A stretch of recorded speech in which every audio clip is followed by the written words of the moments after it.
আচ্ছা আমি তো একটা জিনিস বুঝলাম না, তুমি এভাবে নিচে বসে আছো কেন, উপরে আসো না কেন? আমি যাব না উর্ফে। উর্ফে যাওয়ার সমস্ত রকম যোগ্যতা আমি হারিয়ে ফেলছি। একটা মানুষ যতটা নিচে নামলে পরে সে একদম নিচে নেমে যায়, আমি ততটাই নিচে নেমেছি এবং নিচে অবস্থান করতেছি। আমি যাব না উর্ফে, যাব না। মানে কি? মানে খুলে বলবা কি হয়েছে? খুলে না বললে আমি বুঝবো কিভাবে? হ্যাঁ, তোমরা এলাকার ছোট বড় বাচ্চা কাচ্চাতে শুরু করে মুরব্বী সবাই আমাকে ওয়ার্ডান করে, এ কিশোরগঞ্জে জামাই এদিকে আসো, ইডাই না দিও, বাজারে যেতেছো, এ কিশোরগঞ্জে জামাই আমরা লাগে ইডাই না। আমিও হাসি মুখে তার সাথে তারা কাজ করে দিয়ে আবার নীরবে নিবৃতে কেঁদে মনি চোখের পানি ফেলায়। তুমি তো এইবারই জামাই, তাই না? আর যারা তোমাকে হয় হরমাস দেয় সবাই হচ্ছে গিয়ে আমাদের বাড়িরই লোকজন, মানে আমাদের সব আত্মীয় স্বজন। তো ময় মুরব্বী যদি একটা অর্ডার দেয় তো সেটা তো খারাপ কিছু না। আর তুমি হচ্ছে মানে সবসময় তো আসো না, বছরে একবার আসো জামাই মানুষ, তাই জন্য আর কি। তোমার কি তা মনে হয় তোমরা এই যে দালান কোটা এটা দেখাবার জন্য এনাঞ্চ আমারে? আমার কিশোরগঞ্জে আমার কিনের বাড়ি বান, আমরা কিশোরগঞ্জে ফোলা পাই।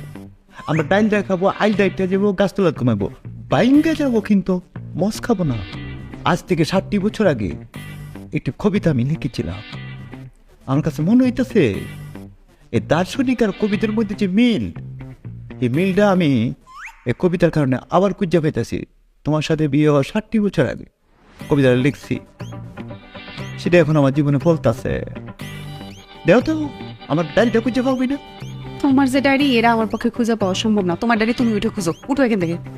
বুঝতাম না আমি যেহেতু লাগছে তোমার নাই। ও ডায়েরিটা আমার শান্ত বই, ডায়েরি পাইছি পাইছে নিজের পকেটে রেখে বসে আছে। 60 বছর আগে এই কবিতাটা লিখছি আমি। একজন কবি মানে অনেক আবেগ না, অনেক দার্শনিক।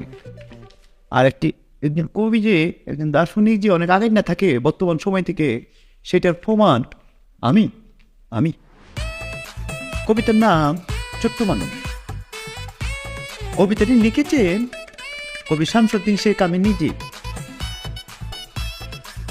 এসেছি আমি পৃথিবীতে ছোট্ট মানুষ হয়ে, এসেছি আমি পৃথিবীতে ছোট্ট মানুষ হয়ে, এসেছি আমি পৃথিবীতে ছোট্ট মানুষ হয়ে। তারপর সামনেও বলো, পরের নাই। ব্যক্তি আমায় কাজ করে